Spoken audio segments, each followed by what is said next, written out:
Oke, baiklah anak-anak, perhatikan kita belajar tentang materi gagasan pokok.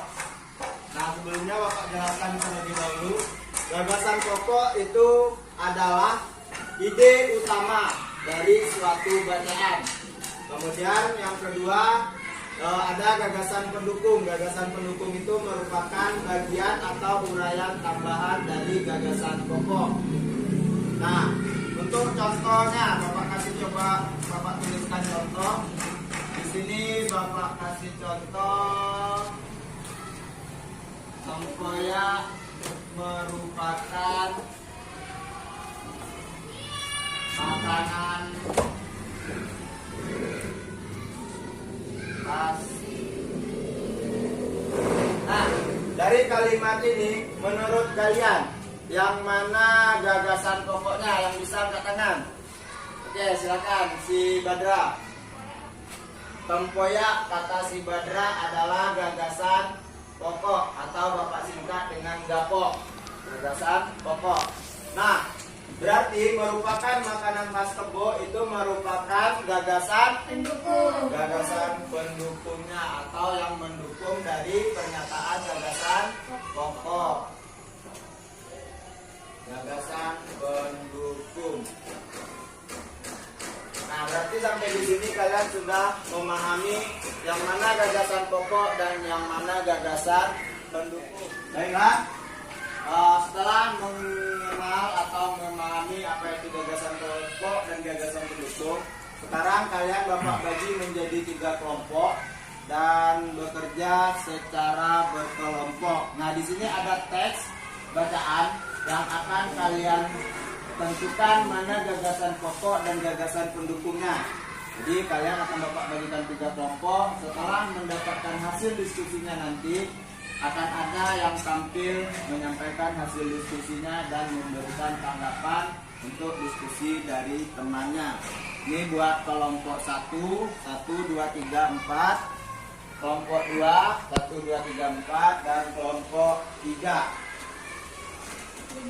Ya, 5 orang. Itu teks bacaannya. Silakan kalian tentukan gagasan pokok dan gagasan pendukungnya. Tugas ya? Silakan dikerjakan.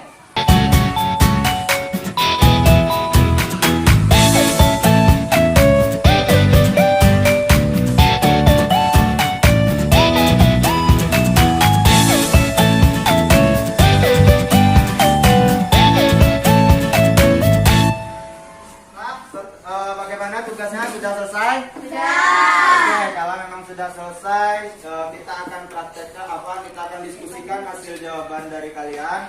Di sini saya minta kelompok 2 terlebih dahulu untuk menyampaikan hasil diskusinya. Pada kelompok 2 saya persilakan.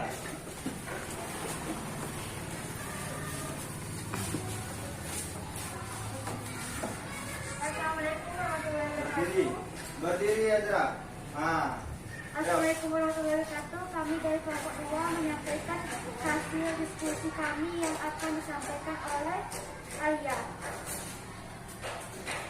Hasil dari diskusi kami adalah gagasan pokok atau ide pokok dari paragraf 1 adalah lampu belajar. Paragraf 2 adalah Siti dan adiknya. Paragraf 3 adalah merawat barang-barang. Gagasan pendukung dari paragraf 1 adalah lampu belajar itu adalah hadiah dari ayah 6 bulan yang lalu. Paragraf 2, Siti selalu menjaga lampu belajar miliknya. Ia mematikan ketika sudah selesai digunakan. Sampai saat ini lampu belajar Siti masih dapat digunakan dengan baik. Berbeda dengan adik Siti yang selalu menulis ketika belajar. Lampu belajarnya rusak karena sering tidak dimatikan. Paragraf 3, barang-barang yang dirawat dengan baik tidak mudah rusak. Kesimpulannya adalah kesimpulan dari paragraf di atas adalah kita harus menjaga barang-barang dengan baik sehingga dapat dimanfaatkan dalam waktu yang lama, seperti yang dilakukan Siti kepada lampu belajarnya. Persilakan kepada teman-teman yang ingin memberikan pertanyaan atau tanggapan. Menurut kalian dari gagasan pokok yang kalian tulis setiap paragraf, apa yang menjadi inti dari gagasan pokok dan semacam? Apakah ada yang ingin memberikan tanggapan lagi? Apa gagasan pendukung dari teks bacaan tersebut?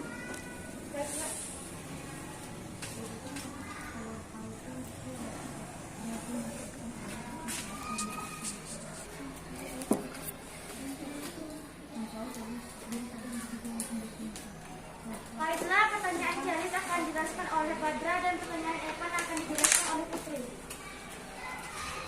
Saya akan menjawab pertanyaan dari jelas dan jawabannya dalam buku belajar. Lalu saya akan menjelaskan pertanyaan dari Evan. Yaitu paragraf 1 lampu belajar itu adalah hadiah dari ayah dan bulan yang lalu. Paragraf 2 Siti selalu menjaga lampu belajar miliknya. Dia mengajukan ketika sudah selesai digunakan. Sampai saat ini lampu belajar Siti masih dapat digunakan dengan baik. Berbeda dengan adik Siti yang selalu mengeluh ketika belajar. Lampu belajarnya rusak karena sering tidak dimatikan. Paragraf 2 barang-barang dirawat dengan baik tidak dirusak. Yang akhir diskusi kami. Wassalamualaikum warahmatullahi wabarakatuh. Oke, baiklah, tadi sudah kita dengarkan hasil diskusi dari kelompok 2. Nah, kita berikan dulu aplaus untuk kelompok 2 yang telah menyampaikan hasil diskusinya. Baiklah, sekarang kita mencoba menarik kesimpulan dari pelajaran kita hari ini. Nah, menurut kalian, gagasan pokok itu adalah, ayo, ide pokok atau kalimat utama. Kemudian gagasan pendukung itu yaitu gagasan yang menjadi pendukung atau penjelas dari kalimat pokok atau kalimat utama. Jadi intinya dapat kita simpulkan gagasan pokok itu adalah ide atau kalimat utama dari sebuah teks bacaan, dan gagasan pendukung itu adalah kalimat yang menjadi kalimat tambahan atau kalimat yang menjelaskan ide dari sebuah teks bacaan. Nah, sampai di sini tentang gagasan pokok dan gagasan pendukung. Ada pertanyaan? Kalau memang tidak ada pertanyaan, saya rasa materi kita hari ini tentang gagasan pokok cukup sampai di sini. Saya akhiri dengan Assalamualaikum warahmatullahi wabarakatuh. Waalaikumsalam.